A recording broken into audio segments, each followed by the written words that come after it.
Beautiful. Hi, everyone. My name is Jeremy Bauer. I am a forensic injury biomechanist and trying not to bring the morbid down here. But I'm going to tell you a little story about, this is a real-world story, how we use technology essentially to recreate a shooting incident and how we can figure out how a person was standing when they were shot so we can answer questions such as the one we were approached with a few years ago with a mother and a father came to an attorney who came to us asking us, my son was shot and killed by police officers because the officers said that he was aiming a rifle at them, and we do not believe them, and we need someone else to take a look at this case. And you guys seem to be using this technology to the cutting edge to answer these types of questions.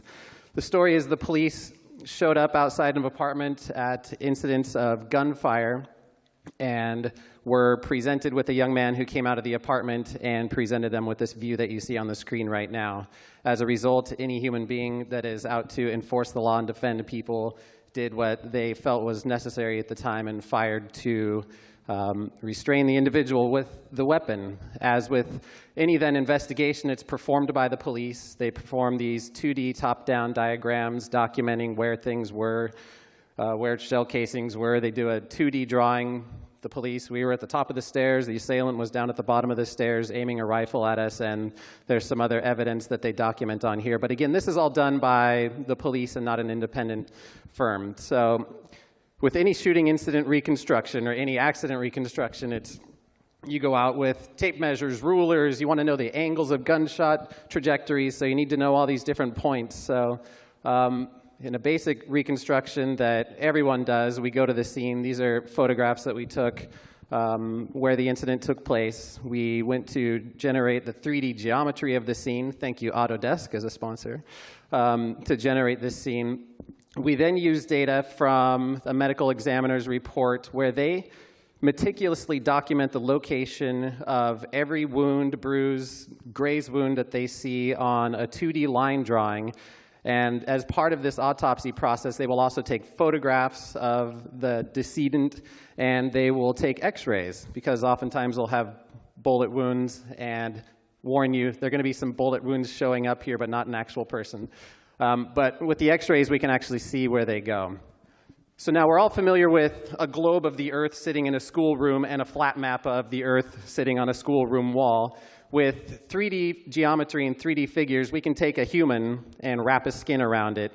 And when we have the skin, we can take photographs of bullet trajectory wounds, wounds from autopsy photos, map it to this photograph so we don't have to take a real person to a crime scene to determine how these things, how this event happened or how the person was positioned. So as you can see here, we mapped these wounds from this person to a 3D geometry of a human surrogate.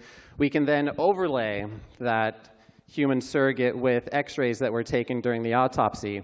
And as you can see here on the left, we have superficial wounds which tell us nothing about how the bullet would have taken a path through the body. But once we combine it with the X-ray data, you can actually see on this right hip here some metal fragments that are actually bullets that went through and ended up there, which actually gives us some idea that the bullets went from a point higher down to a point lower, which comports with what the police officers had reported.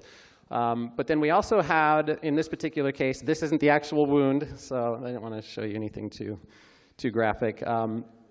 But needless to say, we can tell the direction that a bullet passed through a certain point in the body by looking at the edge of the wounds. So when we have this all mapped, we can put in these red rods that represent trajectories where bullets come from. But in this configuration, it just seems like a complete random mix of just rods poking everywhere. But it's not until you actually put this person then back in the scene, which you cannot do with a real person, do we get some sort of idea of what's going on here. And you can see that when we orient it to eventually get these rods to point to where the police were, he's actually in a fairly intimidating pose. But the real key pose in this particular case, sadly, was that this gunshot wound to the bottom of the hand that we mapped to the hand absolutely lines up and comports with the position of someone holding the stock of a rifle. So sadly, we had to report to this family that it looks more likely than not that he was either trying to express something to the police, or he was indeed aiming his rifle. But